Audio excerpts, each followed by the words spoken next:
Let's see if this works. I should be streaming now. Are we streaming, people?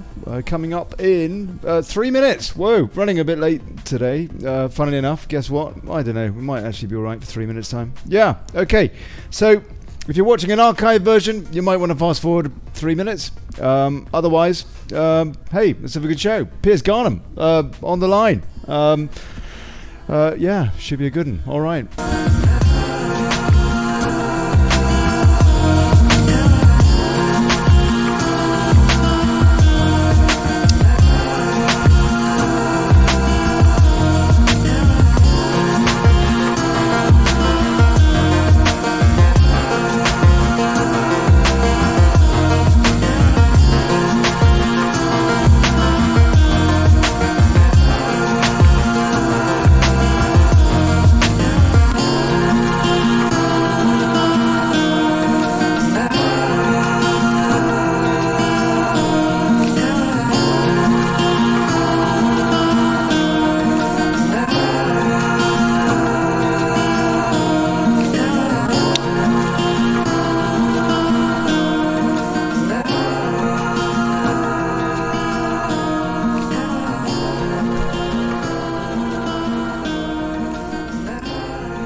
Copyright free Facebook, yeah. Coming up in 1 minute, people. Yeah, yeah, there you go. All right.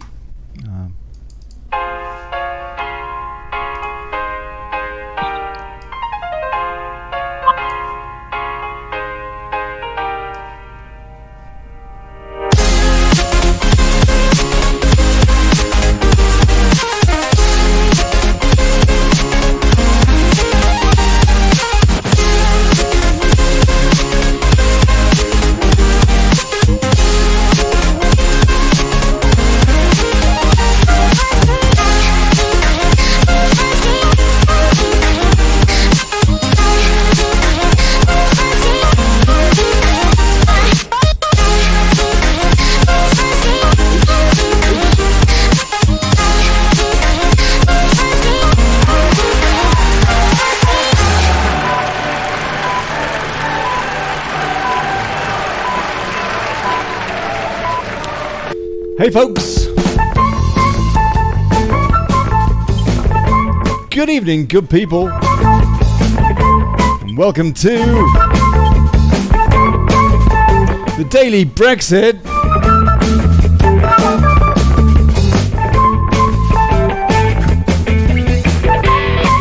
Holding democracy to account, fighting for self-determination and exposing plutocracy. I'm Olly Connelly. Thanks for turning up.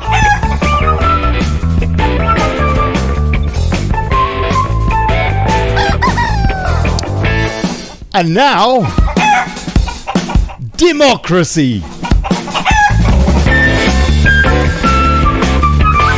How many Tory MPs, how many Tory PMs does it take to change a light bulb?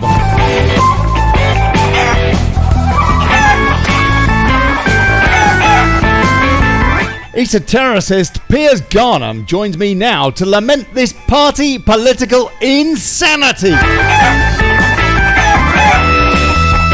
And we're taking your calls and comments. Yeah, on a whole bunch of different platforms. Right. Big shout out to Daily Brexit and the Betrayal. Hey, Angela Chandler, God bless you, darling. Streaming on there for the first time tonight. Going out on YouTube, going out on Twitter, going out on Periscope, going out on all over Facebook. Despite Nick Clegg. Please support grassroots journalism. PayPal.me/Brexit. Share the show, like the thing, all that. Let folks know we're watching, we're thinking, we're talking, we are active.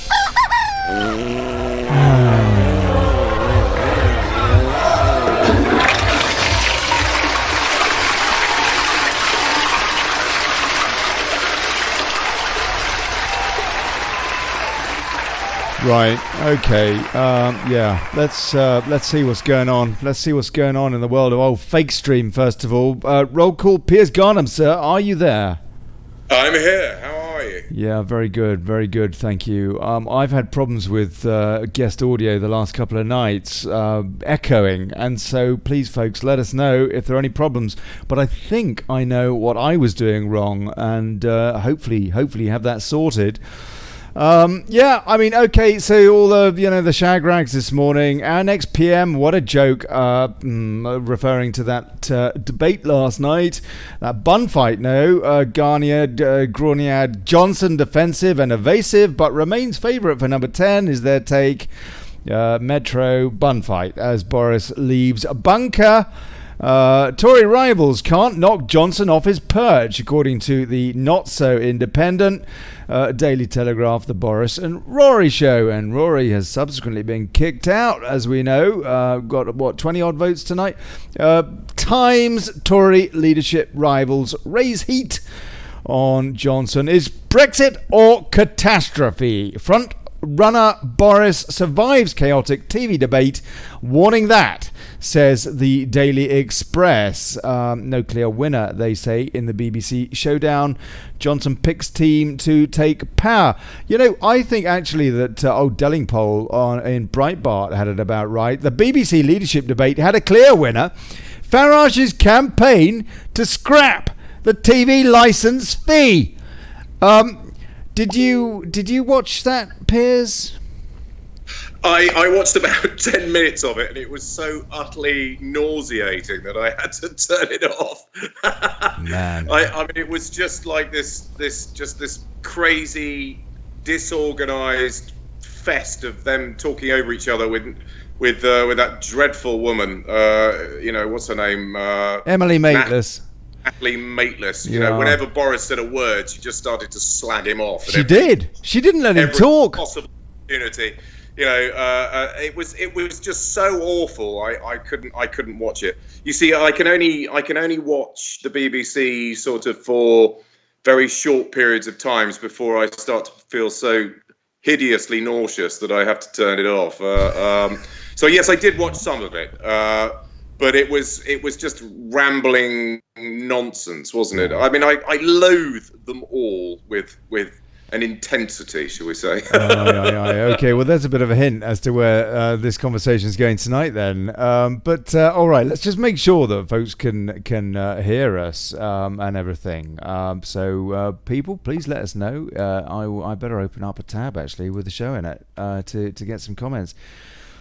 Yes, very frustrating indeed. Let's just have them all with.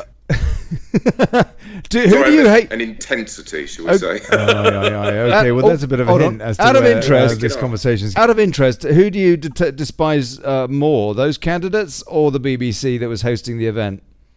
Well, that's a very good question. I was surprised that Boris turned down the opportunity to talk on Channel 4 as put the BBC ahead of Channel 4. I mean, they're both bad, but I would have thought, Channel 4 is marginally more independent than the BBC, which is clearly just pure, undiluted propaganda. I mean, I think people are beginning to wake up to this fact now that for the last few decades they've basically been paying for the privilege of being brainwashed. I do sincerely hope the BBC becomes a subscription thing, so we do have the right to be able to opt out. The fact that you're constantly threatened with the prospect of not being able to watch any television at all, any terrestrial television at all, because you haven't paid your license fee is just abominable. The other channels you should have access to, you should be able to opt out. I mean, it is optional, but when you say you opt out, then you're basically opting out of everything. So unless you watch Netflix and Sky and nothing else, so it's sort of. Let's have a look at what Dellingpole says, James Dellingpole in Breitbart. And before we kind of talk about this bun fight, as one of the papers put it earlier, Dellingpole, the BBC leadership debate had a clear winner. Farage's campaign to scrap the TV licence fee.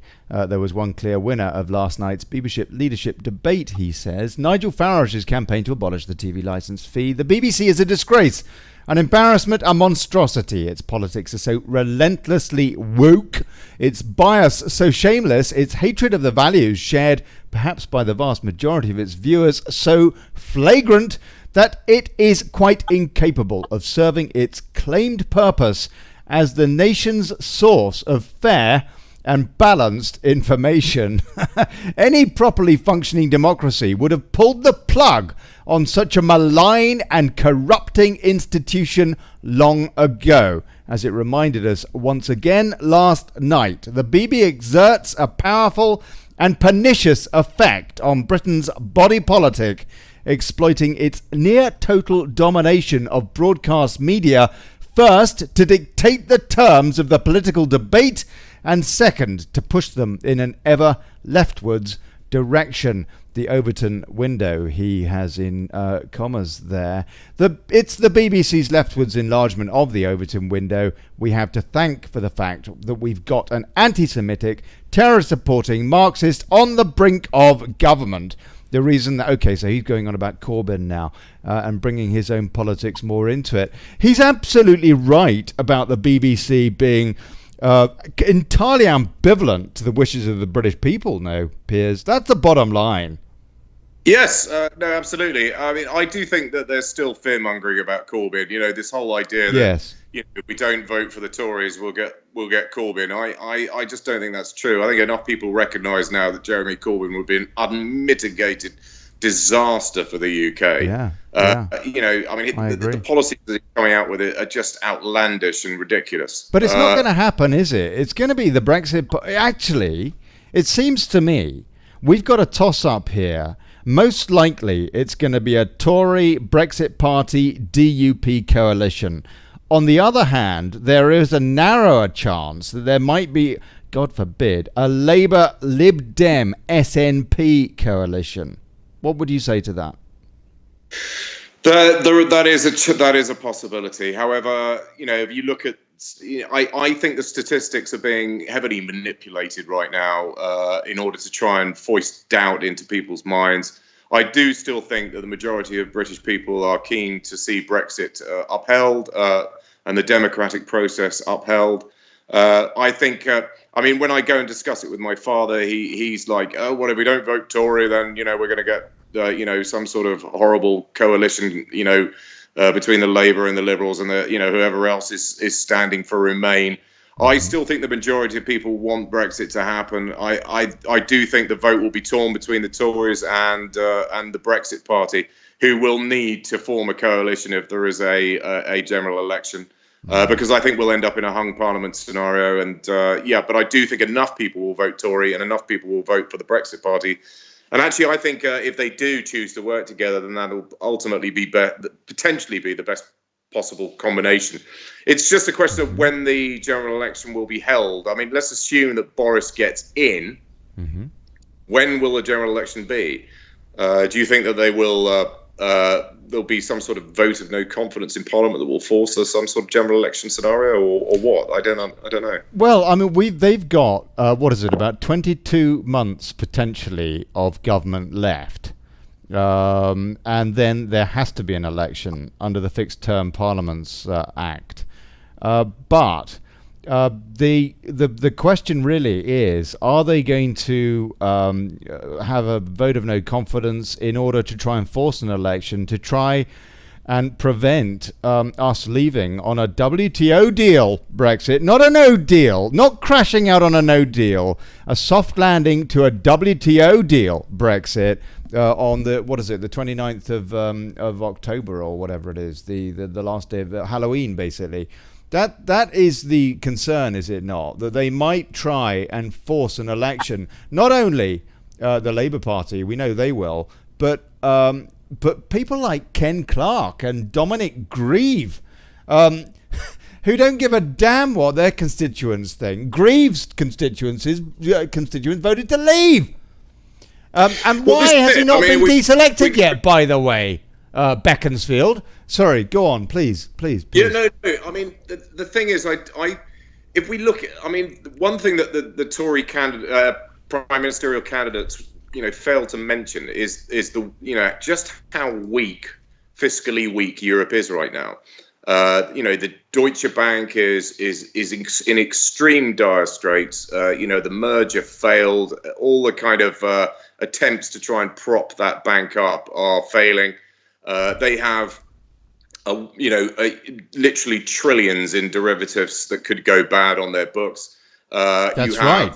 That's the German right. economy, is beginning to falter. The Italian economy is faltering. The Spanish economy has always been weak. I mean, let's face it. Europe is fiscally very, very precariously weak right now.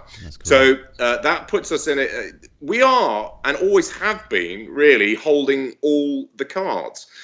Yes. Some of the sheep farmers may not get the subsidies that they get at the moment from the EU, which means some businesses will inevitably suffer in the short term as a result, or may go under as a result of us leaving with no deal, or as you say, WTO rules. However, I think because of the fiscal status of Europe as a whole, and just this is a game of high stakes poker where Europe are holding nothing in their hand and we're holding much higher value cards, and they're bluffing their way, and they're bluffing. I'm sorry, they're bluffing.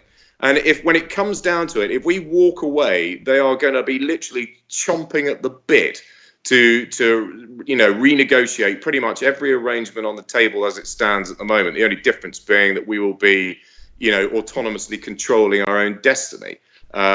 We must have, we've just got to have the kahunas to see it through. Are they not getting away with their bluff? I mean, they appeared to be getting away with it largely under Theresa May, at least. The public don't seem sufficiently wised up to understand that a WTO deal is great. Media is a fear porn generator. I mean, look at the way, there's very few channels or rags out there that don't propagate fear porn on a daily basis, telling us the world's going to end and that the little guy's going to suffer horrendously, and all this kind of stuff.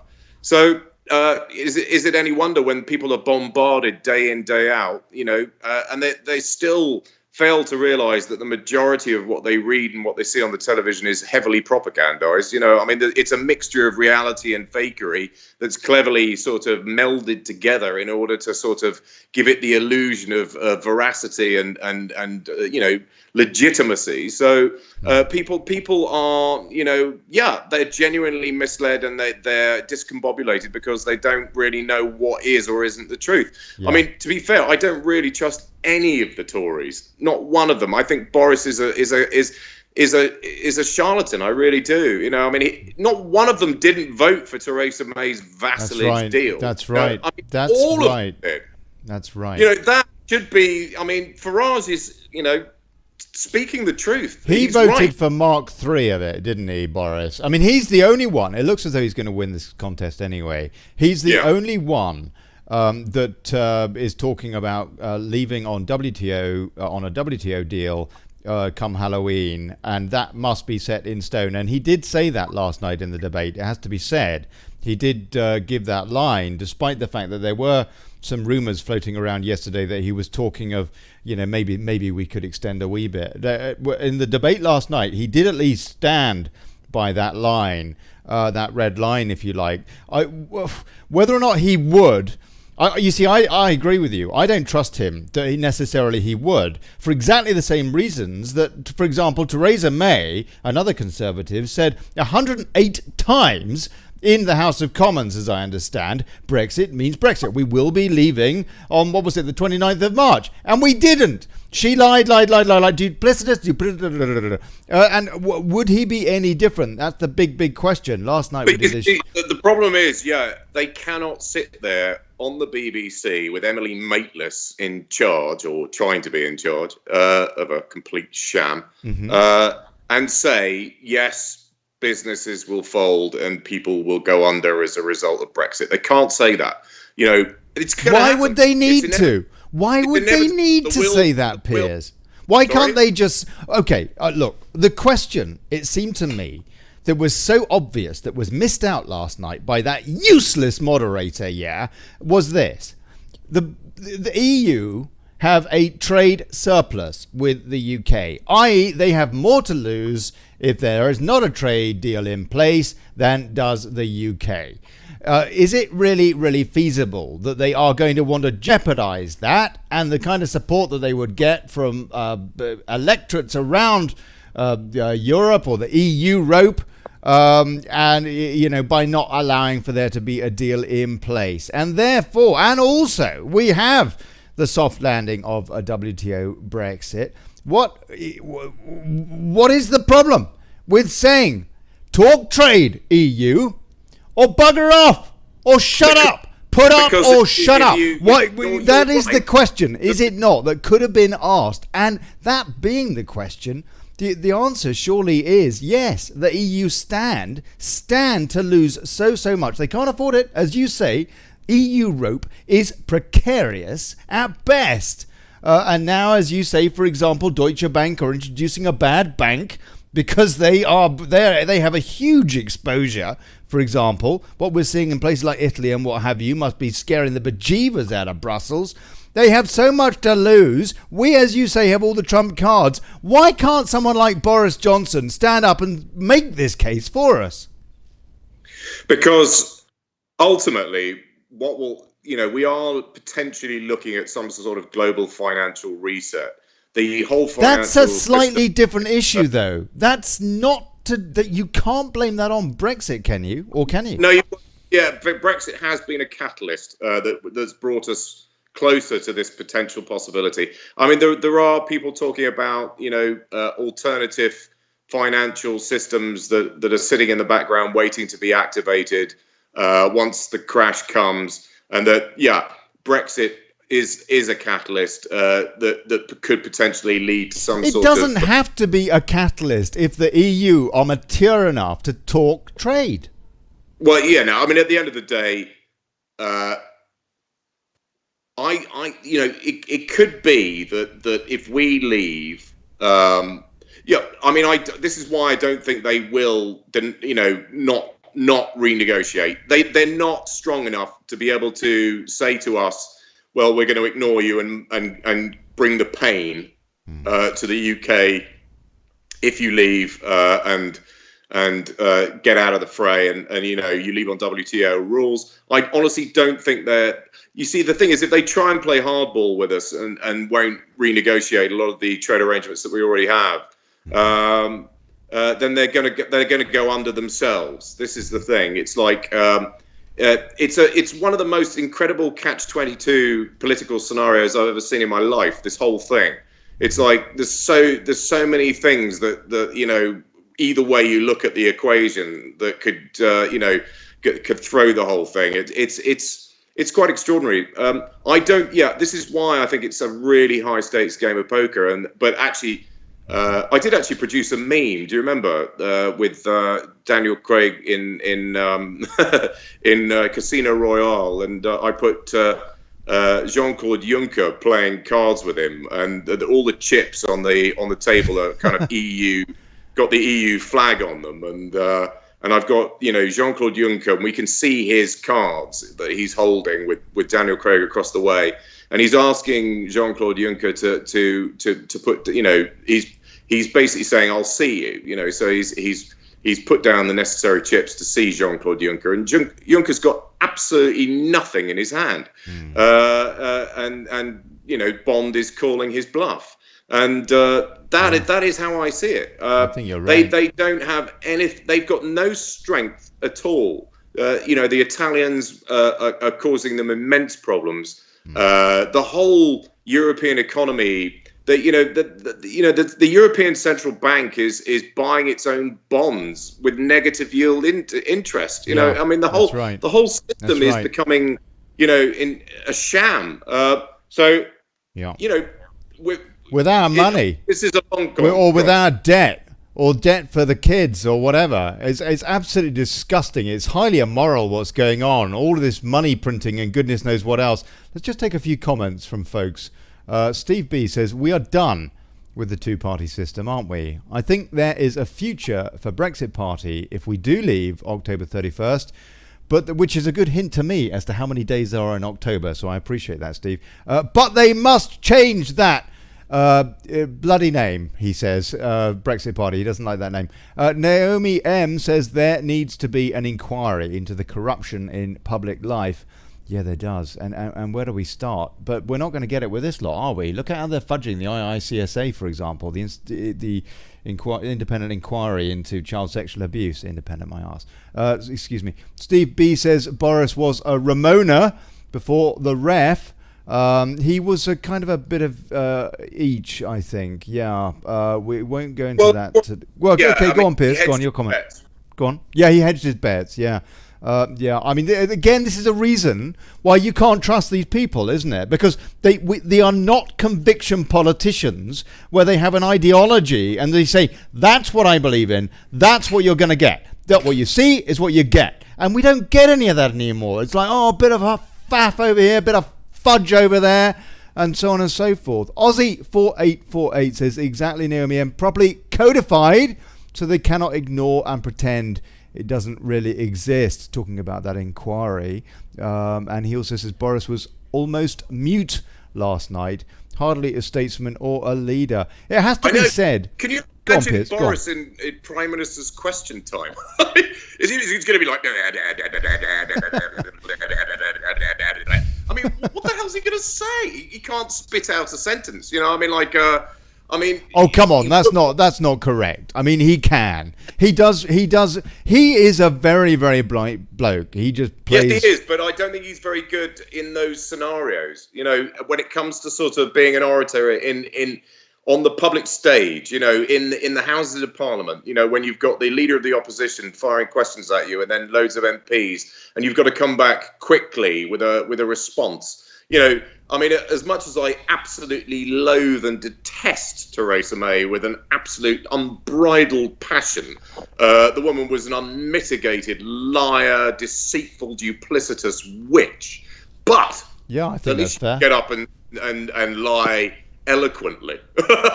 Yeah, you know, I mean, yeah. I do question whether or not Boris is capable of doing that. You know, I mean, can he stand up in the Houses of Parliament? And you know, I mean, it is like being cross-examined in court. You know, being Prime Minister and being at Prime Minister's Christmas times. If you don't know, if you're not sort of pretty much clued up on every aspect of policy and the job, you know, then you're going to falter. And if you look at Boris's performance on the BBC last night, you're right. He basically kept his mouth shut. Because and when he was asked anything, okay, yeah, Emily Maitlis was sort of like literally kind of bashing him with, you know, you said this, you said that. It was pretty clearly a hatchet job. I mean, Bojo last night, it seemed to me he didn't have his mojo. Aussie4848 says Boris was almost mute last night, hardly a statesman or a leader. Boris tried to carry on talking while Emily Maitlis was interrupting, says Gerald Collins.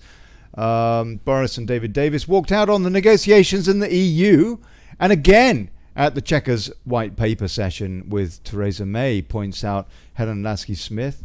Absolutely, that is correct. But again, I mean, you just wonder how much of this is theatre.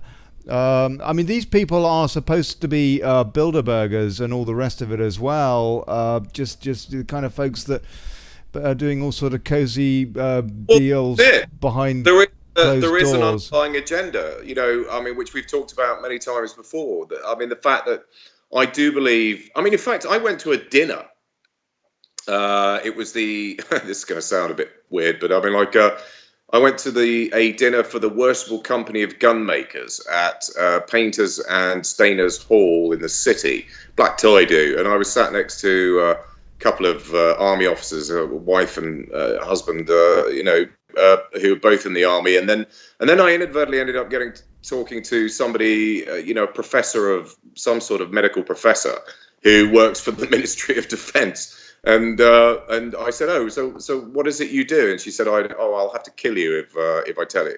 So she was one of those kind of scenarios. So I thought I'd hit her with a few ideas about, you know, the fact that I feel that there's an agenda at play that's been in, you know, been in operation since the 50s, since the inauguration of Bilderberg, and the fact that they've modelled the direction that humanity is going in terms of population growth and the amount of destruction that we're going to cause to the natural world, and that they came up with a plan, to centralise power, create a new world order, centralise power, and the EU is one of those key agendas, which is deemed so fundamentally important that it usurps the general rule of democracy and law. Yeah. So.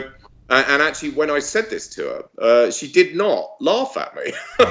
She didn't sort of agree or disagree. But the one thing she did do, which was quite interesting, was she said, "Well, yes, there've been a number of the programs that have, on television that have alluded to this particular type of recipe." And I said, "Well, what better way of delivering reality to people but delivering it in the shape of fiction, so they never realize the importance of what they're being told." I mean, this is the way, this is the deliverance vehicle that they use. They tell the truth in fiction all the bloody time, but we because it's demonstrated as fiction on the television or on the radio or whatever media we're seeing it in, we don't recognize the validity of what we're being told, and therefore we sort of disregard it, even though they are sort of permeating these ideas into our subconscious minds. So we are aware of it. It's a way of subconsciously pushing ideas and philosophies into people's heads without them fully realizing the magnitude and significance of what they're actually being told. And she basically said that, so, well, in a manner of speaking, she did. She mentioned that these programs, brought up these particular subject matters. And I said, yes, what better way to disseminate information through the media of fiction, but actually what you're being told is the truth, to minimize the repercussions, if you like, of what you're being told, and she did not laugh at me at any stage in the conversation. And this woman was a professor, working for the Ministry of Defence. So, I like to sort of go, occasionally when I get the opportunity to go to these events and mingle with serious people, working in government. You do have some interesting connections. I know that, Piers. They must wonder at you. They do not laugh at you. No, absolutely. Okay. Just again coming back to last night then and what's gone on since. Rory Stewart is out. We know that now. So I guess the opposition, if you like, to Boris's leadership bid is between Jeremy Hunt and Michael Gove. Is there any point actually debating which of these two could possibly be a genuine Brexiteer, or do you think, despite that Gove was involved, I don't know whether he was controlled opposition. I don't know if Boris was controlled opposition, frankly, so far as the referendum campaign is concerned. Is there any point discussing these two, or do you think that they're just a couple of fakes, and either of them is going to extend, kick the can down the road, and for crying out loud, no public service there? No, I think Boris has got it now. I mean, like Jeremy Hunt, no, come on, let's face it. I mean, the guys are, they keep mispronouncing his name on television, and quite rightly so. Okay, yes. That's exactly what he is. And Gove, I mean, he looks like some sort of weird species of deep sea fish, doesn't he? So no, absolutely not. Neither of them are legitimate candidates. They're both May with meat and two veg. So no and no. Jeremy Hunt really is a male Theresa May, isn't he? I mean, that really is his deal. Yeah, exactly. I mean, he's not that different to Rory Stewart, who basically ought to be a Liberal Democrat. Rory Stewart, join the Lib Dems, man. That's where you belong. And I mean, Jeremy Hunt is basically the same, isn't he? He should not be a Conservative. Well, I mean, this is what I mean about the overriding agenda. You see, the people that attend Bilderberg, it's all about maintaining the overriding modus operandi, which is a globalist, centralized New World Order recipe. Because they've deemed that the only way to control humanity in the world as it moves forward. So we're getting statistics coming out now, of course, Most statistics have to be taken with a pinch of salt, but we are being told that the population could swell to over 10 billion within a relatively short space of time. We are reaching the point where we are going to reach some sort of mass starvation event, or they are aware of this. So they have, the whole purpose of putting these control mechanisms in place is to try and maintain their grip on power, which is fundamental, of course, but also to control the population moving forward into a new world, brave new world. Okay, all right. I get the hint. You don't want to talk about the politics. You want to go down the rabbit hole. Is that right? No, I don't. Let's talk we about can politics. If you like. I mean, but the thing is, it's Groundhog Day, isn't it? And the bottom line is that any of us that do care about democracy and Brexit, taking back our sovereignty, our self-determination, we are just hoping that it seems to come down to one thing, which is that Boris Ruddy Johnson has a sufficient Churchill complex, that he's got that vanity thing going on, and that's the only reason we're going to get it seems to me, is because this guy wants to have that Churchill thing go on. Otherwise, I don't know. I just don't think we can trust any of them. As I said, I didn't watch the whole of the debate last night. He did say the right things when he was able to speak, but did he actually say we have to leave on the 31st of October? Yes, he did say that. He did say that. Yes, and that's the most important thing. And the Express did at least. Let me show you this headline again, folks, because this was the.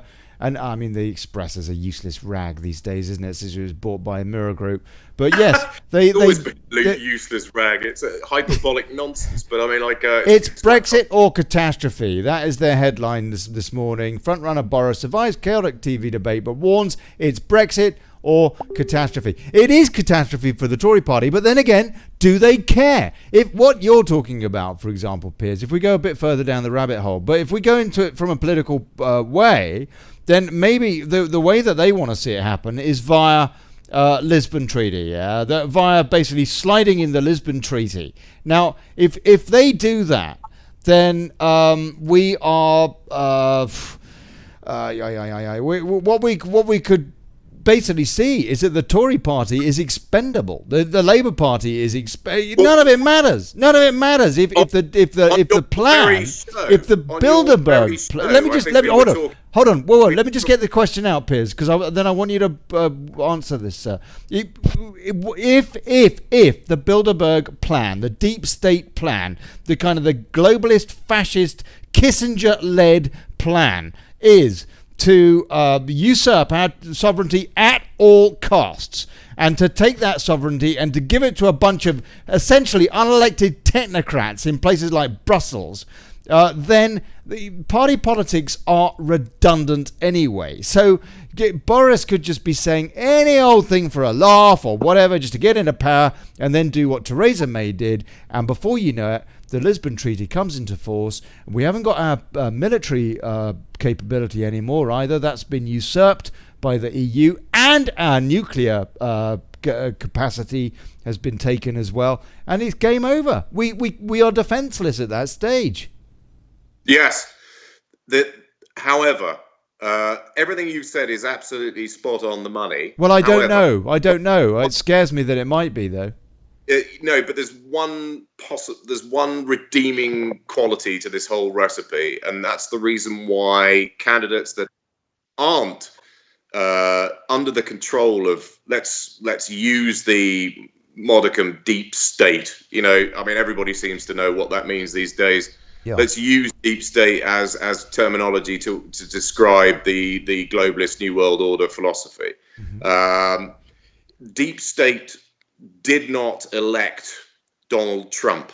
The people of America elected Donald Trump, even though deep state had done everything in their power and control, everything in order to try and stop him. Can you be sure of that, though? I mean, could it all be a big psyop? I mean, I hope you're right, and I believe you're right, because why else would this guy be shouting at the top of his voice about the fake stream media, which is their voice box, the deep state's voice box, unless he was the real McCoy.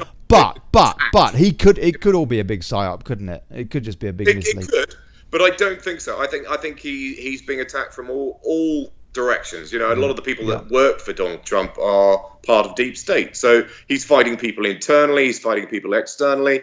I think still, but I don't think that he was their candidate. I don't think we've had a genuine president of the United States of America since the Kennedys were assassinated. They were independent candidates that got elected. They did not follow the agenda or protocols of deep state, so they were murdered. And subsequently, we've had, regardless of Democrat or Republican, we've had presidents that are basically deep state controlled until Donald Trump came along. And it's the same with the pattern of elections that we're seeing in the UK now, where by hook or crook, no matter how hard the deep state has tried to steer the direction of the results of the British referendum in 2016, they failed because the majority, and probably the vast majority, voted to leave, and that was a complete shock. So we still do have power. They can try and manipulate. You see, we have free will. These are these strange, esoteric, sort of occult laws of the universe. They are duty bound to tell us what they're doing to us before they do it. So, but they can do that by painting it as fiction if they want, in order to. So they've planted the seed in our minds, but we never recognise the legitimacy of what we've been told. We've been talking about that already. But at the end of the day, we have free will, and we can exercise that free will. And if we exercise that free will collectively, there's nothing they can do about it. And so you see these crazy, unexpected results like Leave win the 2016 referendum, or Trump gain office in the States. So we do have collective power over deep state.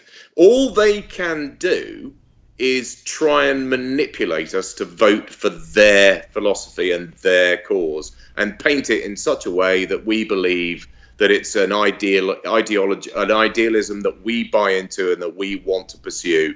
That's all they can do. But at the end of the day, we still have the sovereign right, and when I say sovereign right, I mean your own right, to deny and say no to anything they have to say. And if we all collectively choose to vote a certain way, no matter how much manipulation they try and bring into play, they're not going to be able to usurp the overall rule of the general will of the people. And that's a fundamentally important thing to realize. We do have the power. You've seen all these pictures of, or memes of planks of wood where the person's giving the speech at the end of the plank of wood, and it's the body of people that are holding the plank of wood. That's right. Basically, there's a plank of wood which is off a cliff, and there's a politician at the pulpit or whatever on the end of that. And it's all the people that are standing on the plank, and all they need to do is get off the plank, and then he falls down off the cliff, sort of thing. That's right. Wonderfully. It's a very powerful mem. It's a very powerful mem. That is us, people. That is us. Do not underestimate your strength as the grassroots, please. We do. We've just got to unite. It's not working. Piers, it has to be said, mate. It's not working with the yellow vests now. They seem to be petering out. Well, I mean, they've been rallying for weeks and weeks and weeks and weeks. Valiant. And none of we get very little footage, or if any at all, on the mainstream media. I mean, but they are still meeting up every week and rallying in Paris and elsewhere in France, and there still is the movement still very, very much there. But people have jobs and lives, and they can only sort of maintain this for so long. And it's they're not. It's going to be fascinating the next French election, but then I'm amazed that Macron got in. Frankly, I want to play a bit of Trump yesterday because he kicked off his presidential campaign. But before I do, I just want to take a few comments here. And by the way,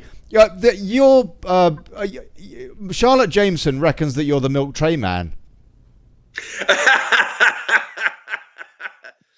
Okay. In that black top, Piers looks like the milk tray man, she says. Amanda Rolfson. Hello, Amanda. God bless you. All sovereignty, all power. have one world government. Their laws already started with the EU.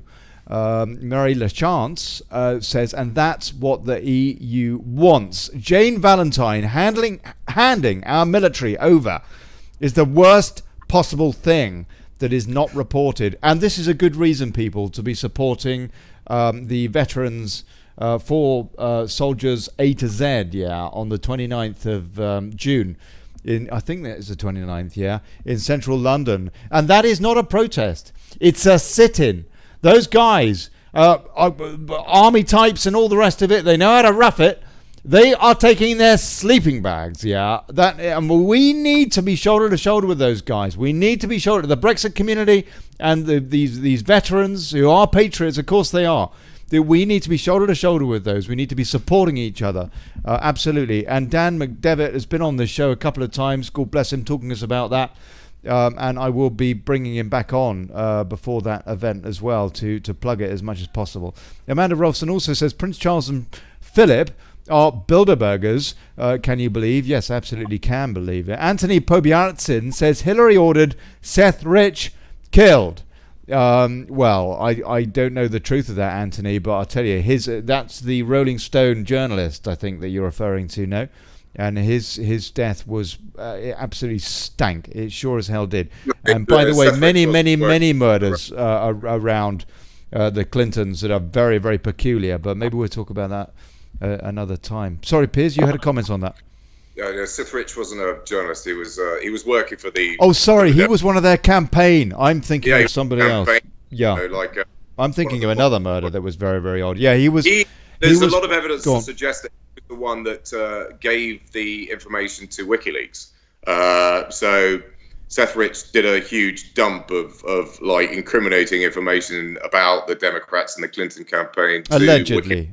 And then was basically offed by Clinton goons in order to cover it up. It really makes you wonder. That, it really does. I actually think that the Brits don't want Julian Assange extradited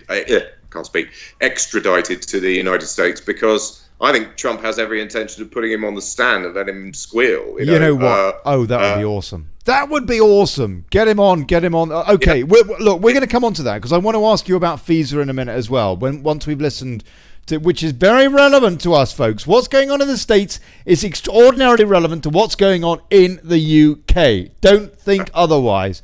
Sue Dacey says, I'm convinced the Brexit Party won Peterborough, but electoral fraud beat them.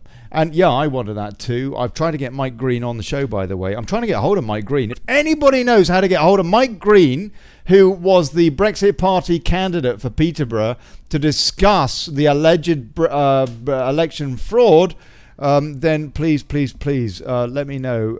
Okay, right. I want to play a bit of old Trump. So let me pull this up so that you can see this, folks. Hold on a second. Here we go. Right, there we go. Should be able to see it now. Just to give you a bit of a preface to it, this is according to AP. Anyway, Trump in 2020 campaign mode calls Democrats radical. Well, that's one way of calling him, I suppose. President Donald Trump jabbed at the press and poked the political establishment he ran against in 2016 as he kicked off his re-election campaign with a grievance-filled rally focused more on settling scores than laying out his agenda for a possible second term. There's a lot of scores to be addressed, I think. No. Addressing a crowd of thousands at Orlando's Armway Centre on Tuesday night, Trump complained he was under assault from the very first day of his presidency by a fake news media and an illegal witch hunt that had tried to keep him and his supporters down. And it is absolutely true. And it's probably one of the reasons why Facebook is always buggering about with this page here, by the way, and that of so many people who have an opinion which is not, frankly, libtard. He painted a disturbing picture of what life would look like if he loses in 2020, goes on AP, accusing his critics of un-American conduct and saying Democrats want to destroy you. They want to destroy our country as we know it. Yes, clearly. And ditto in the UK. And these parallels, people, are important. Aside from the fact that we should be very grateful that we have somebody in there who actually gives us stuff about the UK, as opposed to someone like Hillary Clinton, who would be far more happy to just take backhanders from the Saudis and from Qatar, which he did as Secretary of State, as though there isn't something dodgy going on there. Anyway, let's have a listen to see what he has to say. Are you ready? First we do Make America Great Again, then we do Keep America Great. Let me hear it. Ready? Make America Great Again. 3 minutes, people. This is 3 minutes.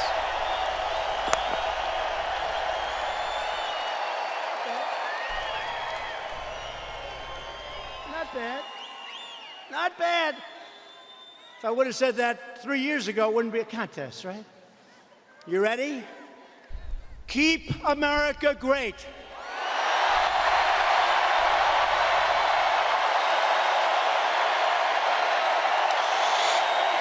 I can't hear what's being said. Oh, okay, Piers. I'm sorry about that. Just bear with me, please. I have to say that this is a little bit, I find a little bit strange that AP have chosen to use these particular clips. Well, I don't find it at all strange, exactly. We know exactly the game that they're playing. But look at the kind of turnout he's got there, the kind of support he's got.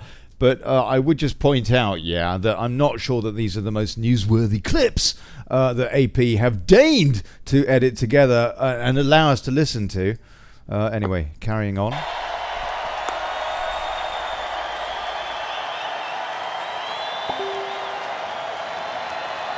Personally, I want to hear what he has to say about the mainstream media and the collusion, for example, that created the Mueller report. Just one sec, Piers. Just bear with us. He's actually going to say something now. No. A minute and 18 seconds and of this so far, and we haven't actually had a sentence out of him. Wow. Good editing, AP. I'm sorry, MAGA country, but that wasn't too close. I thought you had just it won, Piers. and then I heard just this cheer. My eardrums will never be the same. Keep America great. We're going to keep it better than ever before. And that is why tonight I stand before you to officially launch my campaign for a second term as President of the United States. Okay, there's nothing all that particularly interesting there, but he is clearly getting some support. He's relaunched his campaign, and the kind of language that they talk about in their piece there, they don't actually bother to let us hear for ourselves. But yeah, I mean, the bottom line, Piers, as you say, is that he's got him on the ropes now, has Trump, so far as the Democrats are concerned, or whatever, the deep state, the cabal, the Bilderberg lot, whatever it is, the fascists, basically, the globalist fascists. He's got them on the ropes now. They have tried to ensnare him with Mueller and failed. No proof whatsoever about Russian interference. Compare that with the EU interference we get in British politics. Oh, and not a bad word about that. I'm not going to shout. I've given up shouting for Lent. But so far as the Russians are concerned, all of that you're going to rapture the newsprint around the world a couple of dozen times, I imagine. If not more than that. That's how much propaganda there was about Russians colluding with Trump to get him into the White House. And then it turns out nothing. Absolutely zero evidence in that Mueller report. Nothing at all. He's completely exonerated. And now, Piers, post-Mueller, he is going for the snake no. And I think that these FISA documents are the way that he's looking to do it. Yeah, I mean, let's face it. There is plenty of evidence that Trump has that British intelligence, namely MI6, the people that Rory Stewart used to work for, or still probably does, colluded with the Democrats, with the Obamas and the Clintons of this world, to cook up evidence, of Russian collusion in order to try and prevent Trump from getting elected in 2016, and then subsequently used it with the Mueller report in order to try and get him taken out of office, to get him, what's the word that they constantly use in the States? Suddenly skipped my mind. Impeached. Impeach him. Yeah, that's right. I mean, it just sounds pretty hysterical, really. At the end of the day, our own government have been complicit in trying to manipulate an American presidential election. Now this is what the FISA documents say, yeah. Now, okay, bring me up to speed, because I don't know that much. Where did this come from, this information, first of all? Where have you been getting your information on this?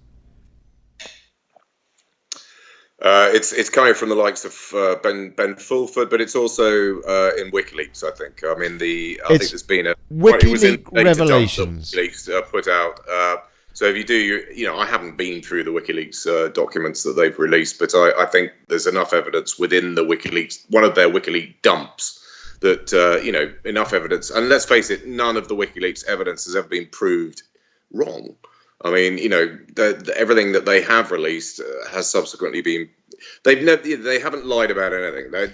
There's nothing that's been disproven. And for example, what's his name? That odious character, one of Hillary's people, his emails leaked. He actually laughed about it and said, "Yeah, so what?" Wiener.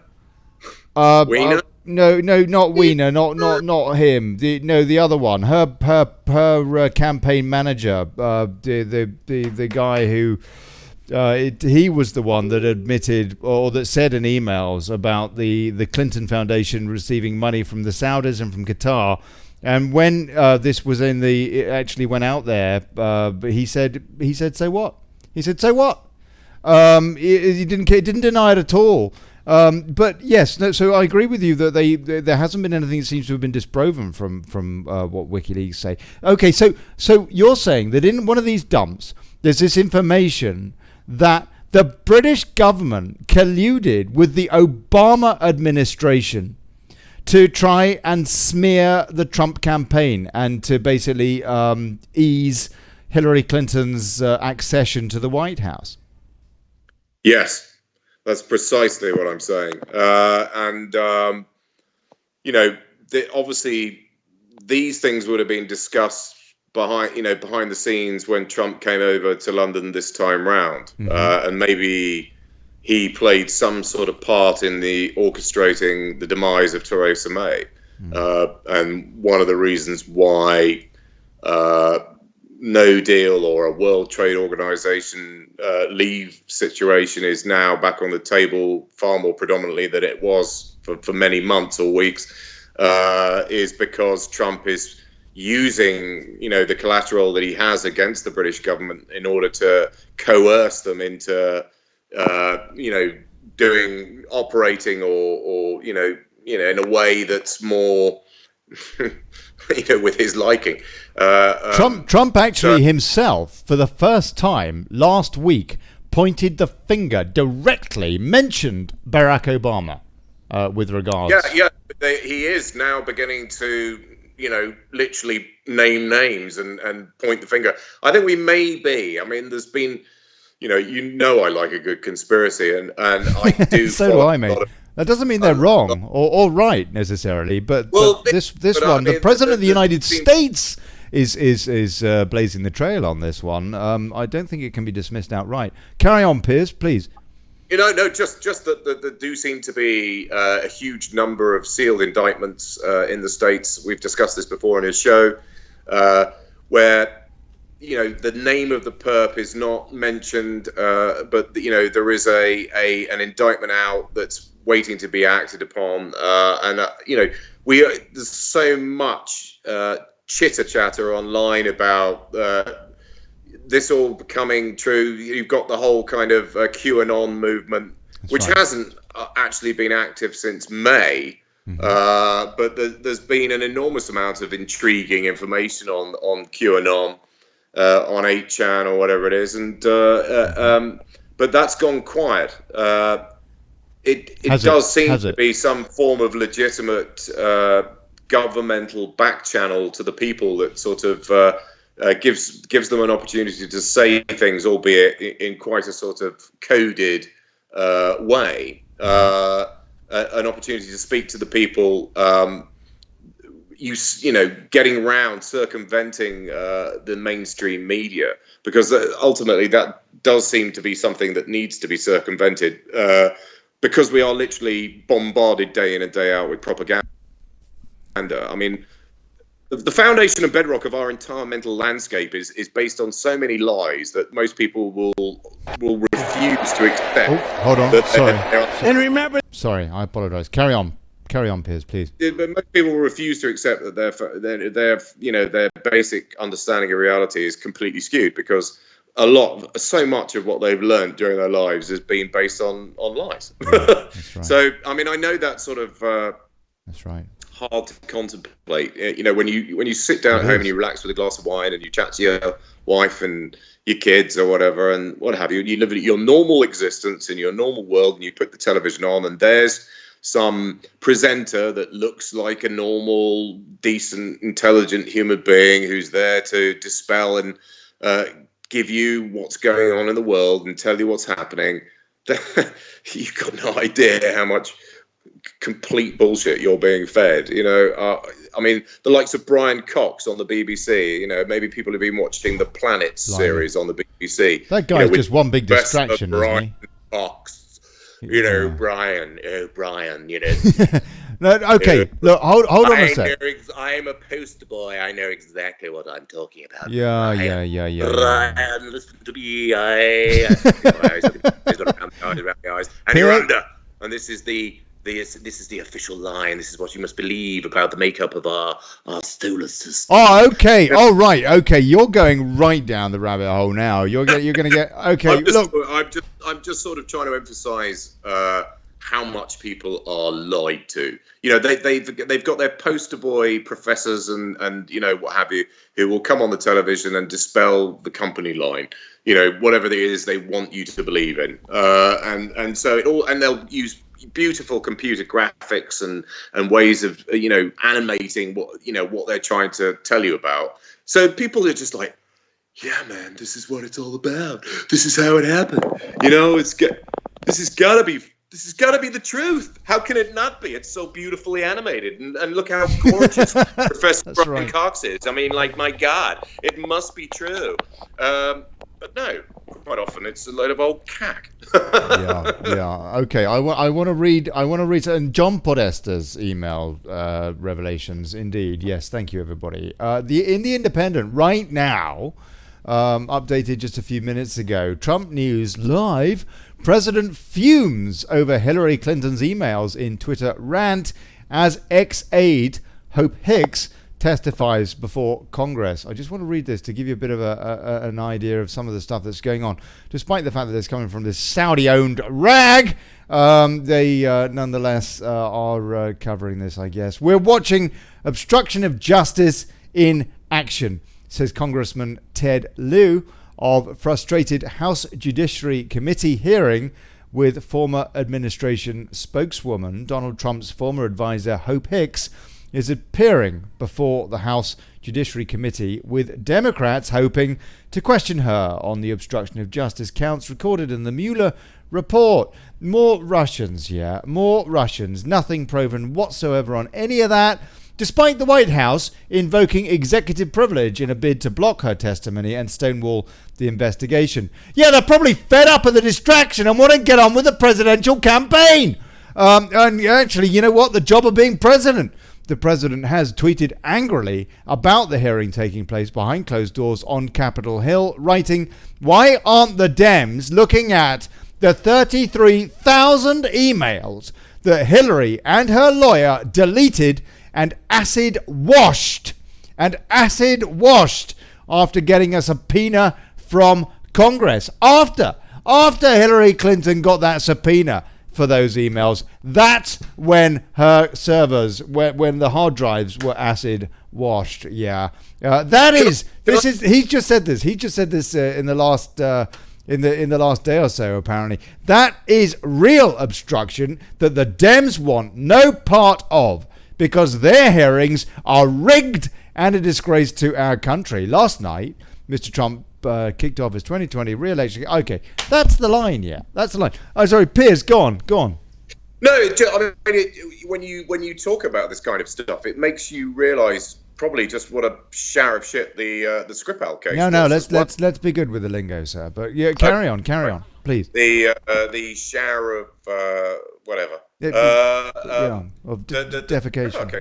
No, I mean, if the British government are colluding with the Democrats in order to try and prevent a presidential candidate from getting elected, and then subsequently try to bring him down and impeach him, once he's in power, why should we think that they're not prepared to lie through their teeth about the Skripal case and this Novichok nonsense? And I'm not saying that it wasn't Novichok, but I'm just saying that why and these two sort of crones from the Kremlin, I mean, the whole thing's like some sort of weird cartoon.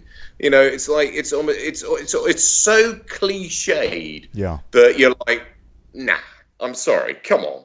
I mean, like it's like 9/11. It was the biggest bloody cliche going. Finding passports of some of the terrorists in the rubble at the base of the building. I mean, and we're supposed to believe this stuff. I mean, like it's so ridiculous. It's farcical, and yet it is.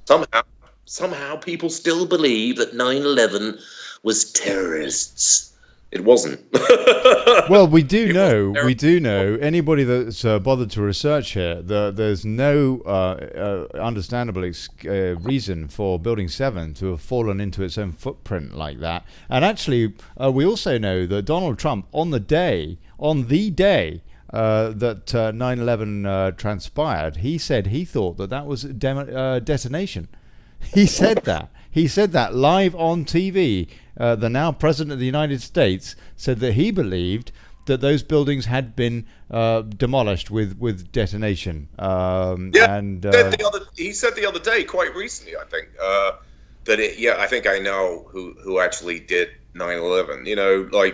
But he then sort of cut himself off because probably realised he was probably saying too much. But no, it was deep state. The Twin Towers, just to sort of surmise, were two white elephants in New York City. Hardly any of the office space was actually being rented out. They were full of asbestos. They needed refitting at the cost of multiple millions of pounds. So Larry Silverstein took a lead. That's right. Asbestos, massive problem. Yeah, I mean those things.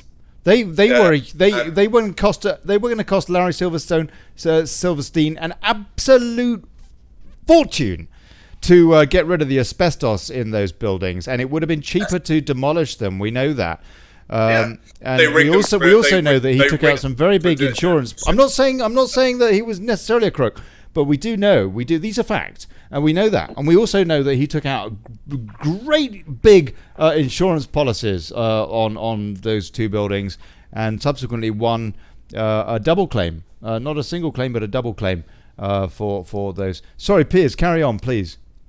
No, you're.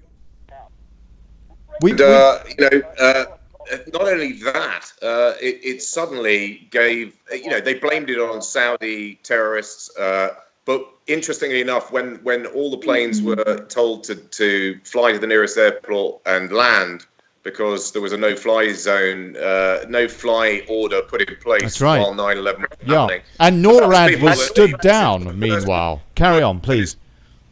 The first people that the Bush administration flew out of America were the Bin Ladens. Was the Bin Laden. That's right. They flew them all out. Bush had them all flown out.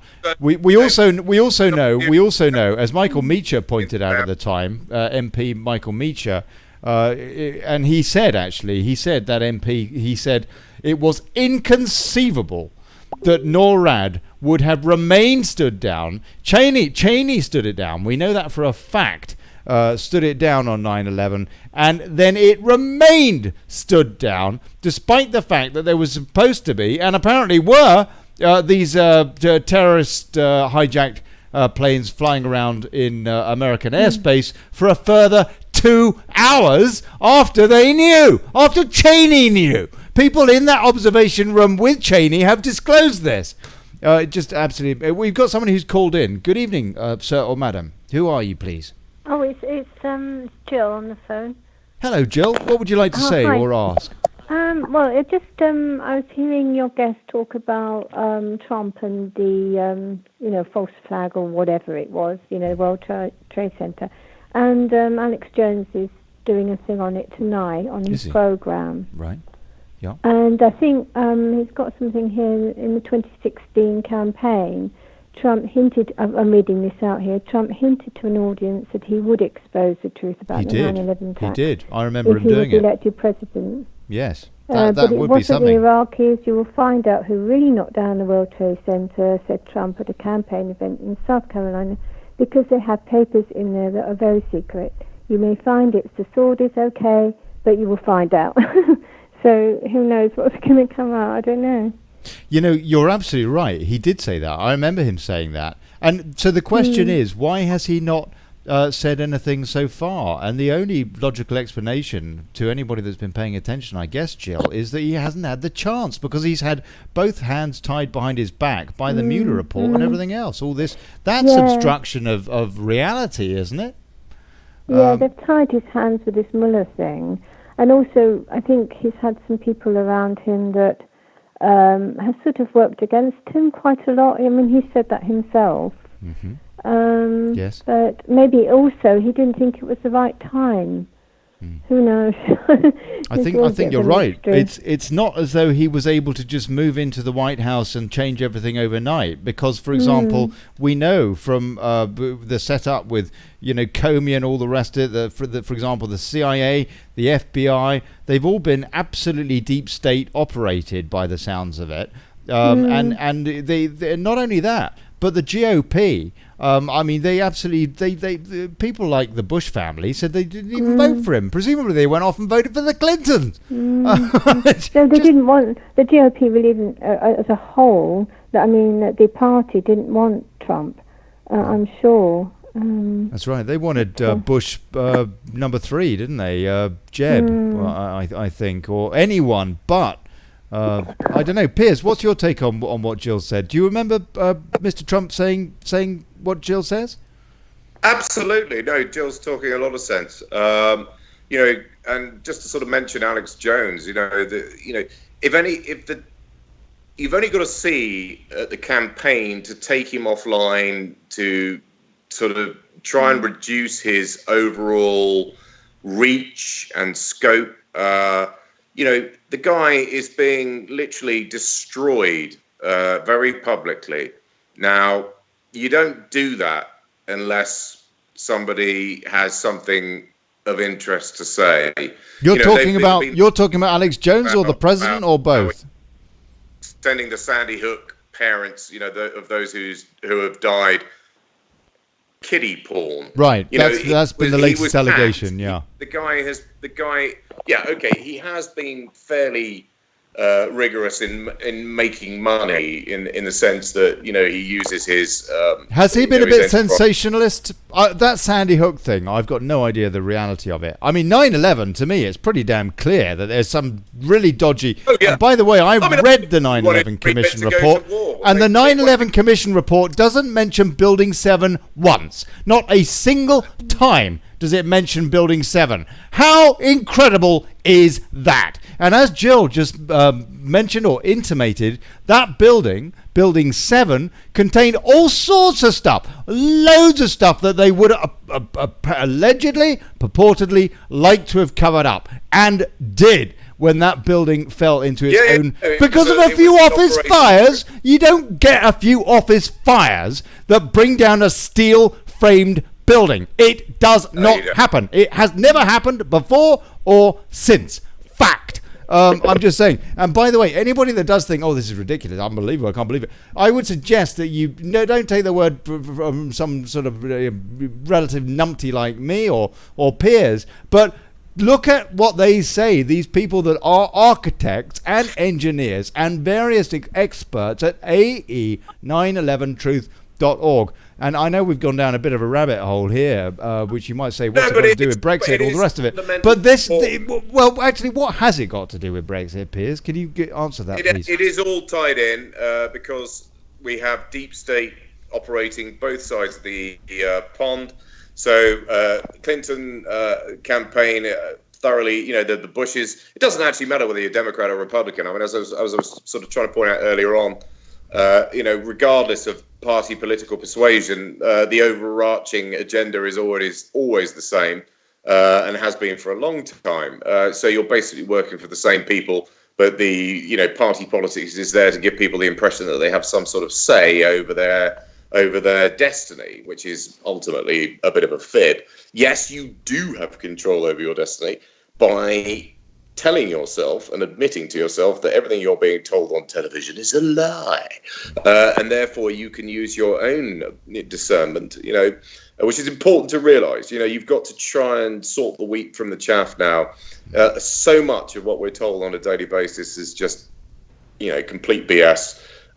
Is it not possible that Alex Jones is some kind of, I don't know, yes, again, yes, some kind it of is. psyop? I don't think that they would have gone to the lengths to destroy him that they have if he didn't have something legitimate to say. In the same way that they've gone to extraordinary lengths to destroy Donald Trump. I mean, yes, all presidents or prime ministers or whoever they are get lambasted for their behaviour. I mean, George Bush Jr. lambasted for not being able to string a sentence together and hardly being able to, coherently speak in public.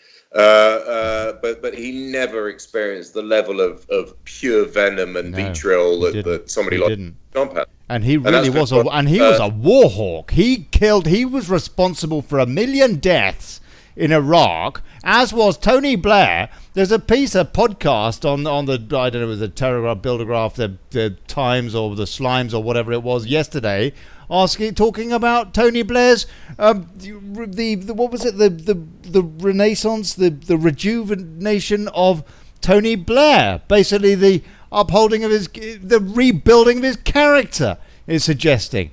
And this guy's a war criminal, for crying out loud. Anybody that saw what happened with the Sexed Up dossier knows that. People like Ali Campbell, they are war criminals and they should be tried for murder. Instead of which they're being lauded in front of us on the cameras and what have you, telling us how we're all stupid if we voted for Brexit. I just absolutely beggars belief, doesn't it? It's incredible. We are just unbelievable. That's the BBC for you, and that's why you should not be paying for propaganda, people. I'm sorry, Joel. Joel. The BBC. Emily Maitlis. Look at my eyes, not round the eyes. Look at my eyes. Joel. I have a pretty face. I am trustworthy. Look into my eyes. Look at my lovely sheen on my hair and my lovely little sharp nose. Oh, believe me, I'm telling you the truth. Jill, I mean, it does sound all a bit wacky, though, doesn't it? I mean, when did you? What was it that was, if you like, your ultimate truth pill, my dear? Has she gone? I don't know. I think she must have hung up on us. I tell you. It's very difficult for people. It is very difficult, isn't it, Piers? When you start, we've gone from politics and Brexit, and now we've gone to this kind of stuff, and we're really talking about the control of people. But it is very, very hard for people to wrap their head around this bigger picture. No, I mean, it's... Yes, it is. It is. I mean, you and I are different in the sense that we've spent many years digging very deeply into this, and we're doing our best to try and recall sort of the important stuff in order to try and paint a picture in people's heads. But I've been researching this stuff for over 20 years, and I think you probably have too. When you've had the volume and weight of deposition and testimony, and you've read and you've listened to and you've seen and then you ascribe that to the world around you, and you use the logic, and your own sense of right or wrong or what is true. And I mean, it's people have no concept. Yeah, very few people realize just how badly they've been lied to. I mean, literally lied to. So many Hollywood films come out, like Zero Dark 30 or there's a whole bunch of Hollywood films. The one about Benghazi. There's a whole load that are deliberately been made in order to sort of underline the official view on reality, and they turn it into Hollywood films in order to prolificate the idea that what actually happened was true, when in actual fact it's complete nonsense. The likelihood, I read this hidden book in plain sight. No. Yes, yeah, hidden in plain sight. I mean, the likelihood is Bin Laden was not killed in Abbottabad in Pakistan by SEAL Team 6 or whatever it was. In fact, one of the strange things about that was that a large contingent, namely the majority of SEAL Team 6, were actually killed in a Chinook helicopter crash in Afghanistan shortly after they were supposed to have gone into the Bin Laden compound in Abbottabad, Pakistan, and taken Bin Laden out, which is kind of a bit strange, is it not? But the key figures in the apprehension and subsequent assassination of a guy who was then taken out to sea and buried at sea. Yeah. And he should have been put on trial. He should have been put on trial. No? And we're supposed to buy this as the truth. That's right. Yeah. Wake up, people! Wake up! No, it's not true at all. Bin Laden probably died of kidney failure in the early 2000s, around the time that we were trying to go back to war in Iraq. Difficult to get dialysis in a cave. Of a mythical legacy. Dr. Evil that lived in a cave in Afghanistan in order to sort of prolificate this idea that, the terrorists had weapons of mass destruction and they were going to bomb the Europe and America and we were, oh my God, and then they create a few false flags and they blow a few people up. Believe you me, they'll blow anybody up they like. They don't give a damn. They the people that died in 9/11 were seen as collateral damage, and you think they won't kill 3,000 people in order to achieve an agenda that they think will last them several decades? Then they will. They will. They really will. People, wake up! I'm gonna leave on another high note with British politics here. According to Guido Fawkes, Corbyn fudges second Labour referendum hopes again after showing some leg to Labour Remainers this morning with well-briefed stories in the Times and Guardian that Labour would be shifting to a much more overtly pro-second referendum position.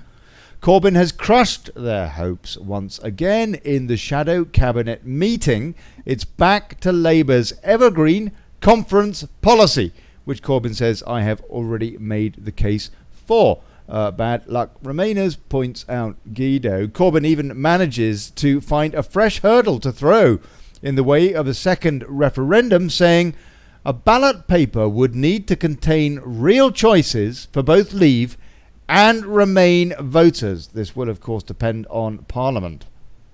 Corbyn knows Parliament will never be able to agree on what real choices would be for both sides. He just wants Brexit to go through, says Guido, in their opinion. But anyway, look, Piers, I just want to get that out there as well. And I need to eat some dinner, so we're off, mate. I want to say, Geezer, thank you so much. Can we? If you're around next week, I think we should go a bit further down this rabbit hole. And I definitely want to keep the rabbit hole. want to keep a good. Yes, man, you're outrageous. Want to keep a close tabs on what's going on with these FISA documents, people. Absolutely. Whoa. Piers Garnham, my word, God. God bless you, mate. My old mate my old mate Piers Garnham. Hold on. There we go. What's happened to me audio? Oh, there you go. Right.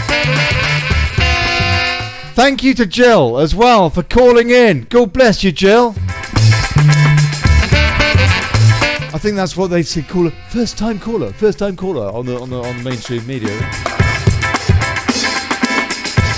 This has been the Daily Brexit, and I remain Olly Connelly, and I'll see you tomorrow at 7. Please support the show, yeah. Please support the show. PayPal.me/Brexit. That's it. Yeah. PayPal.me/Brexit. Please, if you can, afford a beer or something like that. I'd be grateful.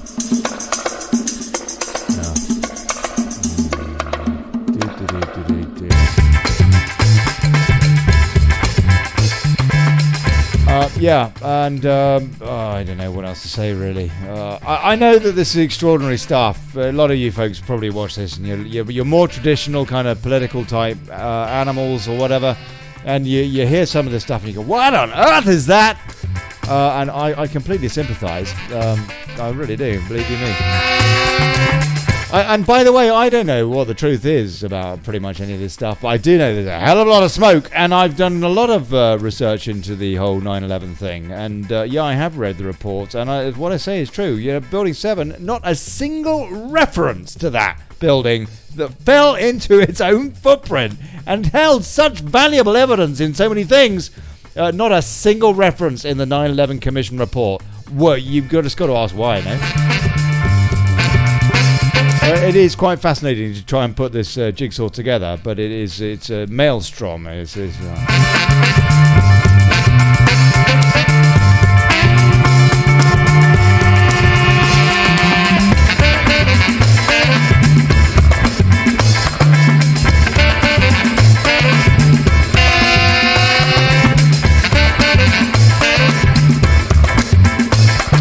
Big cheers to everybody in the comments tonight as well, and I'm sorry I didn't read out more comments. I know. The fact is, this show is too short. Yeah, it's too short. It needs to be a 3-hour show, but the only way it can be a 3-hour show is if I can actually make some kind of a living doing it. Yeah, because that is a lot of work.